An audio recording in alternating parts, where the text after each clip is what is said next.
Hello friends, आज जो हम डिस्कस करेंगे, आज हम यूनाइटेड नेशन के बारे में डिस्कशन करेंगे। संयुक्त राष्ट्र के बारे में आज हमारी पूरी डिस्कशन रहेगी यूनाइटेड नेशन के बारे में। और यूनाइटेड नेशन में इंडिया की क्या परफॉर्मेंस रही है उसके बारे में डिस्कस करेंगे कि यूनाइटेड नेशन में इंडिया की अब तक की जर्नी क्या रही है, अब तक की यात्रा उसकी क्या रही है, उसके बारे में पूरा का पूरा डिस्कशन रहेगा। इवन जब भी हम यूनाइटेड नेशन के बारे में बात करते हैं तो उसमें हम यूनाइटेड नेशन सिक्योरिटी काउंसिल के बारे में स्पेशली डिस्कस करते हैं कि भाई जो यूनाइटेड नेशन सिक्योरिटी काउंसिल है उसमें किस प्रकार से रिफॉर्म्स लाए जा सकते हैं, यूनाइटेड नेशन सिक्योरिटी काउंसिल में किस प्रकार से सुधार लाए जा सकते हैं, किस प्रकार से सिक्योरिटी काउंसिल जो सुरक्षा समिति है उसमें आप किस प्रकार से उसे एक्सपेंड कर सकते हैं, इसके बारे में जनरली डिस्कशन होता है। लेकिन जो आज हमारा डिस्कशन रहेगा वो रहेगा क्या, यूनाइटेड नेशन में इंडिया की क्या परफॉर्मेंस रही है उसको लेकर के आज हम डिस्कस करेंगे। तो डिस्कशन स्टार्ट करते हैं। जो यूनाइटेड नेशन में जो इंडिया की जो परफॉर्मेंस रही है कि जो उसकी जर्नी रही है उसे तीन पार्ट में हम डिवाइड कर सकते हैं, तीन फेज में डिवाइड कर सकते हैं। फर्स्ट फेज इज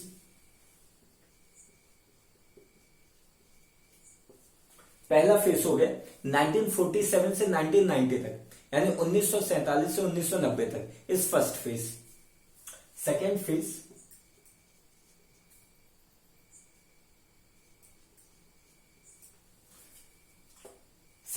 इज 1990 से 2000 तक, 2000 तक, ये सेकेंड फेज हो गया।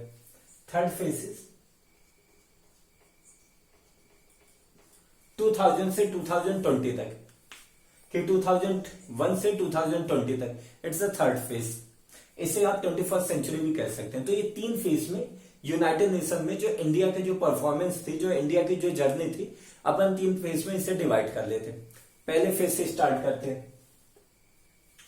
जो पहला फेज था 1947 से 1990 तक, इस फेज में इंडिया ने यूएन का जो इस्तेमाल किया था, यूएन का जो यूटिलाइज किया था अपने डिप्लोमेटिक इन्फ्लुएंस को इंक्रीज करने के लिए। डिप्लोमेटिक इन्फ्लुएंस इट मींस जो अपने जो कूटनीतिक रिश्ते थे दूसरे देशों के साथ, उससे एक्सपेंड करने के लिए, उसको बढ़ाने के लिए हमने यूएन का इस्तेमाल किया। जो दूसरे डेवलपिंग कंट्रीज थे, जो अभी अभी आजाद हुए जो देश थे, एक्चुअली क्या था कि जो अधिकांश एशिया के हो गए, जो अफ्रीका के हो गए, या कि साउथ लैटिन के जो साउथ अमेरिका के जो अधिकांश कंट्रीज थे, वो किसी न किसी जो वेस्टर्न कंट्रीज के कॉलोनी थे और वो अभी अभी आजाद हुए थे। यानी स्पेशली सेकेंड वर्ल्ड वॉर के बाद वो आजाद हुए थे। सेकेंड वर्ल्ड वॉर जब खत्म हो गया तो उसके बाद वो आजाद हुए थे। तो इंडिया ने यूएन का इस्तेमाल किया जो डेवलपिंग कंट्रीज थे, डेवलपिंग कंट्रीज जो लीस्ट डेवलपिंग कंट्रीज थे, उनको ये समझाने के लिए कि भाई जो बड़े बड़े पावर्स हैं उनकी राइवलरी में कुछ नहीं रखा है। बड़े बड़े पावर इट मीन्स की यूएसए और यूएसएसआर दो बड़े पावर थे, दो बड़े पोल थे। इसके अलावा जितने भी बड़े पावर थे वो सेकेंड वर्ल्ड वॉर में एक तरीके से खत्म हो गए थे। लाइक जर्मनी पूरी तरीके से खत्म हो गया था, जापान खत्म हो गया था, एंड देन इटली में भी उतनी ताकत नहीं थी, एंड यूके भी अब उतना ज्यादा पावरफुल नहीं रह गया था। तो अब बड़े पावर कौन थे, वो बड़े पावर थे यूएसए एंड यूएसएसआर। तो इंडिया ने अब डेवलपिंग कंट्री को यह समझाना शुरू किया कि जो बड़े बड़े पावर हैं उनकी राइवलरी में, उनकी लड़ाई में कुछ भी नहीं रखा है। अभी अभी आप आजाद हुए हो, देन आपको क्या किस पर फोकस करना चाहिए, आपको अपने देश के डेवलपमेंट पे फोकस करना चाहिए, आपको अपने देश के विकास पर फोकस करना चाहिए। जो आपने वहां की जनता से जो वादे किए उसको पूरा करने में आप फोकस करिए। आप अपने यहाँ से जो गरीबी को खत्म करने के लिए फोकस करिए। आप इस तरीके से काम करिए। आप किसी भी गुट में शामिल ना होइए, ना ही आप यूएसए के गुट में शामिल होइए एंड ना ही आप यूएसएसआर के गुट में शामिल होइए। आप दोनों के गुट में शामिल ना होकर बल्कि आप नैम को अपनाइए। NAM it means non align movement. Non alignment में मूवमेंट इट मीन्स गुट निरपेक्ष आंदोलन, यानी बिना किसी गुट में शामिल हुए अपनी फॉरेन पॉलिसी को बढ़ाना, फॉरेन पॉलिसी को एक नई दिशा देना। यह था नैम का एक एजेंडा। तो एक तरीके से नैम का जो लीडर था वो इंडिया था। तो इंडिया अब जो दूसरे डेवलपिंग कंट्री को ये समझाने लग गया कि भाई बड़े बड़े पावर्स की राइवलरी में कुछ भी नहीं रखा है, आप उनके कॉन्फ्लिक्ट में ना फंसे बल्कि आप नैम को अपनाइए और नैम के थ्रू आप अपना काम करिए ताकि आप अपने देश के डेवलपमेंट पर फोकस कर सके। तो इंडिया अब इस यूएन का यूज इसलिए कर रहा था, यानी एक तो इंडिया अपने डिप्लोमेटिक रिलेशंस को बढ़ाने के लिए, एंड दूसरा नैम को प्रमोट करने के लिए, कर रहा था। यूएन का यूज। थर्ड, इट मीन्स कि इंडिया को शुरू से ही, अब जैसे जब देश आजाद हुआ था 1948 के बाद से ही इस चीज को अब लगने लग गया था कि भाई यूएन जो है एक रिलायबल बॉडी नहीं है। अगर कोई भी अपना जो इंटरनल जो सिक्योरिटी का जो इशू है, कोई भी अपना अगर सिक्योरिटी का इशू है, तो अगर आप उसके लिए यूएन पर आप रिलायबल नहीं कर सकते। यूएन एक रिलायबल बॉडी नहीं है। लाइक जम्मू कश्मीर का जो इशू था, जम्मू कश्मीर का इशू। अब जम्मू कश्मीर का इशू क्या था? लॉर्ड माउंटबेटन के कहने पर, जो लॉर्ड माउंटबेटन थे उस टाइम पे इंडिया में, तो लॉर्ड माउंटबेटन के कहने पर पंडित जवाहरलाल नेहरू जो देश के पहले प्राइम मिनिस्टर थे, उन्होंने जम्मू कश्मीर का इशू, जो कश्मीर का इशू था, उसे यूनाइटेड नेशन में लेकर जाने लग गए, यूनाइटेड नेशन में लेकर चले गए। तो चूंकि जो जवाहरलाल नेहरू का एक तरीके से यूनाइटेड नेशन के ऊपर अच्छा खासा भरोसा था, लेकिन अब वहां जब वो गए तो उन्हें सबसे बड़ा धक्का तब लगा जब जम्मू कश्मीर इशू को जम्मू कश्मीर इशू ना कहकर बल्कि इंडिया एंड पाकिस्तान के बीच का इशू कहा गया कि अब ये जो इशू है वो जम्मू कश्मीर इशू नहीं, यानी जम्मू और कश्मीर के बीच का इशू नहीं है, बल्कि इंडिया एंड पाकिस्तान के बीच का इशू है। तो यानी उस टॉपिक के डिस्कशन को ही चेंज कर दिया गया। एक्चुअली पंडित जवाहरलाल नेहरू को यह लगा कि भाई क्या है, जब कबीलाई आक्रमण हुआ था 1947-48 में, कबीलाई आक्रमणकारी जब कश्मीर पर उन्होंने आक्रमण किया, तो उसके बाद हमारी फौज तो वो कबीलाई आक्रमणकारियों को खदेड़ दी, लेकिन एक रीजन तक वो उसके बाद वहां पे नहीं जा पाई, क्योंकि सर्दी का मौसम आ गया था, बर्फ बिल्कुल पिघल गई थी, तो उनको अपना पूरा सैनिक आक्रमण रोकना पड़ा, जो भी वो ऑपरेशन चला रही थी उसको रोकना पड़ा। और इवन जब ये खत्म हुआ तो उसके बाद पाकिस्तान ने अपनी बहुत ज्यादा फोर्सेस वहां पे लगा दी। तो अब इंडिया यूएन पर गया था ताकि वो यूएन के थ्रू अब वो पाकिस्तान को प्रेशराइज कर सके कि जो जम्मू कश्मीर का रीजन जिस पे आप अभी कैप्चर करके रखे हो, जिस पर आपने कब्जा किया, आप उसको वहां से छोड़ दीजिए।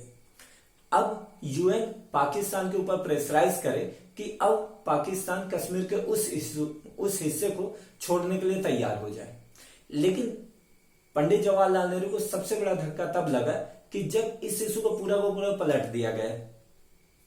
हालांकि जो पाकिस्तान को इस टाइम पे जो एम्बेसडर थे, जो वहां पे काम कर रहे थे, उन्होंने अच्छा खासा काम किया था और उन्होंने हमसे अच्छा यूएन में जम्मू कश्मीर के इशू को रखा था, जो पाकिस्तान के हित की बात कर रहे थे। लेकिन उसके बावजूद हमें सबसे बड़ा धक्का इसी चीज का लगा था, क्योंकि उस टाइम पे जो यूएसए और यूके थे, जो वेस्टर्न कंट्रीज थे, उन्होंने इंडिया यानी हमारा साथ न देकर उन्होंने पाकिस्तान का साथ दिया। पाकिस्तान का साथ किस प्रकार से दिया? एक्चुअली उन्हें यह लग रहा था कि अगर अगर कश्मीर के इशू पर अगर हम पाकिस्तान का साथ दे देते हैं और हम बाद में ऐसा होता है कि जो कश्मीर है अब वो पाकिस्तान के पास आ जाएगा, तो अब नियर फ्यूचर में चूंकि कोल्ड वॉर चल रहा था, तो कोल्ड वॉर के दौरान कश्मीर जो था एक अच्छा खासा एक रोल अदा कर सकता था। रोल किस प्रकार से अदा कर सकता था? रोल इस प्रकार से अदा कर सकता था बिकॉज ऑफ चूंकि कश्मीर जो जम्मू कश्मीर की जो बाउंड्री थी, वहां से अफगानिस्तान की एक छोटी सी पतली सी एक लेयर जाती थी, पट्टी जाती थी, और उसके अलावा वो यूएसएसआर से बाउंड्री उसकी कनेक्ट होती थी। तो अगर हम जो कश्मीर है, कश्मीर पर अगर कोई न्यूक्लियर वेपन इंस्टॉल कर देते, देन वो यूएसएसआर को सीधे वहां पे काउंटर करेगा। तो जो साउथ एशिया में कम्युनिज्म जो फैल रहा है, तो कम्युनिज्म को काउंटर करने के लिए कश्मीर जो है एक अच्छा इशू, एक अच्छा मंच बन सकता है। तो चूंकि यूएसए एंड यूके को लगा चूंकि इंडिया क्या है वो कश्मीर का यूज हमें इस तरीके से करने नहीं देगी, तो साउथ एशिया में हमारा इंडिया एक अच्छा पार्टनर ना हो करके बल्कि पाकिस्तान हमारा एक अच्छा पार्टनर बन सकता है। और पाकिस्तान को एज अ अच्छा पार्टनर बनाने के लिए वो इस तरीके का काम कर रहे थे। तब से इंडिया को ये चीज समझ में आ गई थी कि कोई भी अगर सिक्योरिटी का डिस्प्यूट है, अगर कोई भी सिक्योरिटी का इशू है, आप यूएन पर उस पर डिपेंड नहीं हो सकते, यानी यूएन के ऊपर आप डिपेंड ना हो करके बल्कि आप अपने उसमें काम करिए। तो इंडिया यहां से जो भी था सिक्योरिटी का इशू, अब वो कभी भी फिर इंडिया यूएन पर नहीं लेके गया। तो ये हो गए। इसके अलावा इंडिया ने यूएन का जैसे 1962 में जो फोर्थ है, 1962 में इंडिया एंड चाइना के बीच वॉर हुआ।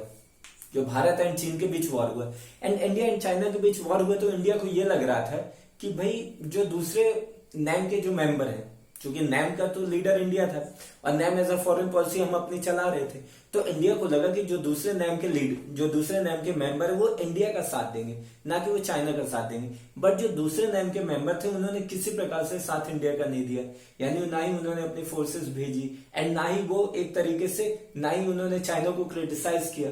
और इंडिया को यह भी लग रहा था कि जो दूसरे डेवलपिंग कंट्रीज हैं, जो दूसरे डेवलपिंग कंट्रीज है वो इंडिया का साथ देंगे, लेकिन दूसरे डेवलपिंग कंट्रीज में इंडिया का साथ नहीं दिए। तो एक तरीके से दो, यानी इंडिया को इस चीज का लगा कि अब इंडिया जो है किसी भी बायलेटरल इशू, यानी किसी भी अगर कोई भी डिस्प्यूट होता है, अगर बाउंड्री डिस्प्यूट हो रहा है या कि बॉर्डर डिस्प्यूट हो रहा है या कि किसी प्रकार का इंडिया का दूसरे कंट्रीज के साथ डिस्प्यूट हो रहा है, तो उस पर इंडिया किसी भी इंटरनेशनल ऑर्गेनाइजेशन या कि यूएन या कि किसी भी दूसरे ऑर्गेनाइजेशन का मेडिएशन नहीं करना चाहेगा।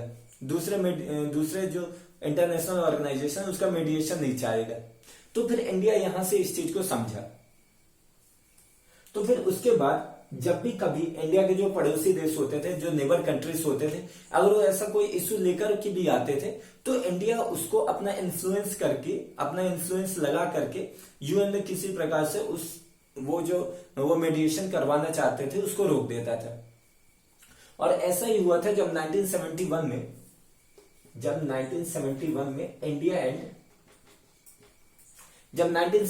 इंडिया एंड पाकिस्तान के बीच वॉर हुआ था। इंडिया एंड पाकिस्तान के बीच जब बांग्लादेश इशू को लेकर के वॉर हुआ था, तो उस टाइम पे पाकिस्तान ने पूरी कोशिश की थी कि भाई मेडिएशन हो, इंटरनेशनल ऑर्गेनाइजेशन का मेडिएशन होना चाहिए। लेकिन इंडिया ने कहा चूंकि ये जो इशू है इंडिया एंड पाकिस्तान के बीच का, ये जो इशू है ये बायलेटरल इशू है, ये हमारा द्विपक्षीय मुद्दा है, ये इंडिया एंड पाकिस्तान के बीच का इशू है, ये किसी भी इंटरनेशनल ऑर्गेनाइजेशन में नहीं जाना चाहिए, यानी कोई भी इंटरनेशनल ऑर्गेनाइजेशन या कि यूएन कोई भी इस पर मेडिएशन ना करे। इंडिया 1971 के वॉर के दौरान भी और वॉर के बाद भी यही चीज कह रहा था। तो इस तरीके से वॉर भी इंडिया ने ये चीज को कहा। फिर उसके बाद 1989 में जब राजीव गांधी देश के प्राइम मिनिस्टर थे, तो राजीव गांधी ने एक 3 प्लान प्रोजेक्ट को इंट्रोड्यूस किया। इसके तहत जो न्यूक्लियर वेपन थे, जो भी न्यूक्लियर वेपन थे, उसको एलिमिनेट किया जा सके, उसको आज से किस प्रकार से एलिमिनेट किया जा सकता है, उसको लेकर के एक 3 प्लान प्रोजेक्ट को इंट्रोड्यूस किया, ताकि एक तरीके से एक मोरल ग्राउंड इंडिया के लिए सेट किया जा सके। तो इस तरीके से फर्स्ट फेज में इंडिया यूएन का यूज कर रहा था। इसके अलावा और भी कुछ इश्यूज थे।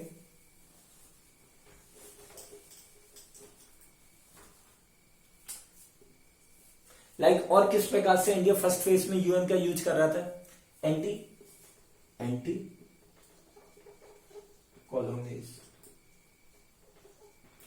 कॉलोनिज्म, यानी जो उस टाइम पे 1947 के बाद भी, जब देश आजाद हो गया था, उसके बाद भी बहुत सारे जो देश थे अभी भी जो वेस्टर्न कंट्रीज के कॉलोनी थे।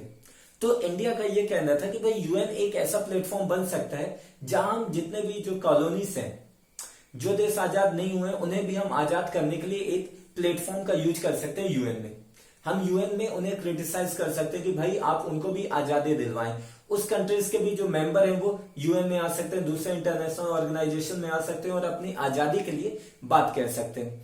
तो जो एंटी कॉलोनिज्म था, उसके लिए इंडिया ने यूएन का फर्स्ट फेज में यूज किया। इसके अलावा एंटी रेसिज्म, जो एंटी रेसिज्म था, अधिकांशक अफ्रीका की कंट्री में रेसिज्म बहुत ज्यादा देखने को मिलता था, यानी जो नस्ली भेदभाव, यानी गोरे और कालों के बीच जो भेदभाव था, स्पेशली साउथ अफ्रीका में बहुत ज्यादा था। तो इसको एक तरीके से एलिमिनेट करने के लिए, इसको खत्म करने के लिए इंडिया ने यूएन का यूज किया। यूएन को इस प्रकार से यूटिलाइज किया गया ताकि वो साउथ अफ्रीका को वहां पर क्रिटिसाइज कर सके कि वो अपने देश में, जहां पे साउथ अफ्रीका में वो ये जो रेसिज्म है, जो ये गोरे और कालों के बीच जो भेदभाव किया जा रहा है, उसे वो पूरी तरीके से खत्म करे, वो कालों को डिस्क्रिमिनेट ना करे। तो इंडिया जो था यूएन का एंटी रेसिज्म के लिए भी यूज कर रहा था। इसके अलावा न्यूक्लियर वेपन डिसआर्मामेंट, न्यूक्लियर वेपन डिसआर्मामेंट। अब चूंकि न्यूक्लियर वेपन डिसआर्मामेंट के लिए भी इंडिया यूएन का यूज कर रहा था। अब क्या था, जब जापान के ऊपर अटैक किया था यूएसए ने सेकेंड वर्ल्ड वॉर के टाइम पे, तो सिर्फ यूएसए भर के पास न्यूक्लियर वेपन थे। फिर उसके बाद यूएसए के बाद यूएसएसआर के पास भी न्यूक्लियर वेपन आ गए। फिर उसके बाद यूके के पास भी आए, एंड देन फ्रांस के पास भी आए। फिर उसके बाद चाइना के पास आ गए। चाइना के पास 1965 में आ गए। जब चाइना के पास आ गए तो इट मीन्स हमारी सिक्योरिटी के लिए बहुत ज्यादा थ्रेट हो गए। तो हम जो न्यूक्लियर वेपन डिसआर्मामेंट यानी न्यूक्लियर वेपन को पूरी तरीके से खत्म करने के लिए हम शुरू से ही इसके ऊपर मुहिम चला रहे थे, शुरू से ही। और किस प्रकार से न्यूक्लियर वेपन को अर्थ से किस प्रकार से उसे एलिमिनेट किया जा सकता था, उसे पूरे काम कर रहे थे। तो यूएन का यूज न्यूक्लियर वेपन डिसआर्मामेंट के लिए भी किया जा रहा था। इसके अलावा इकोनॉमिक या कि फिर एनवायरमेंट प्रोटेक्शन के लिए, एनवायरमेंट प्रोटेक्शन के लिए भी यूएन का यूज किया जा रहा था। इसके अलावा equitable economic development, equitable economic development यानी जो इकोनॉमिक डेवलपमेंट हो रहा है, जो आर्थिक विकास हो रहा है, उसमें वो इक्विटेबल हो। वहां पे सिर्फ जो डेवलप्ड कंट्री हो वहां पर डेवलपमेंट ना हो, वहां पर इकोनॉमिक डेवलपमेंट ना हो, बल्कि ये जो डेवलपमेंट के फ्रूट्स हैं वो लीस्ट डेवलपिंग कंट्री या कि जो डेवलपिंग कंट्री है, या कि जो अभी आजाद हुए कंट्रीज है, या कि जो सहारा रीजन है, जो बहुत ज्यादा गरीब देश है, उन देशों को भी ये जो डेवलपमेंट के फ्रूट्स मिल सके। इसके लिए भी इंडिया यूएन में एक तरीके से यूएन का यूटिलाइज कर रहा था। तो इस प्रकार से इंडिया फर्स्ट फेज में यूएन का यूटिलाइज कर रहा था। अब इसके बाद सेकेंड फेज आएगा एंड देन थर्ड फेज। तो उसके लिए हम एक अलग वीडियो बनाएंगे जहां पे हम second phase and third phase के ऊपर बात करेंगे, एंड देन वे फॉरवर्ड के बारे में बात करेंगे। तो ये वीडियो यहाँ पे कंप्लीट होता है। Thank you very much for this discussion.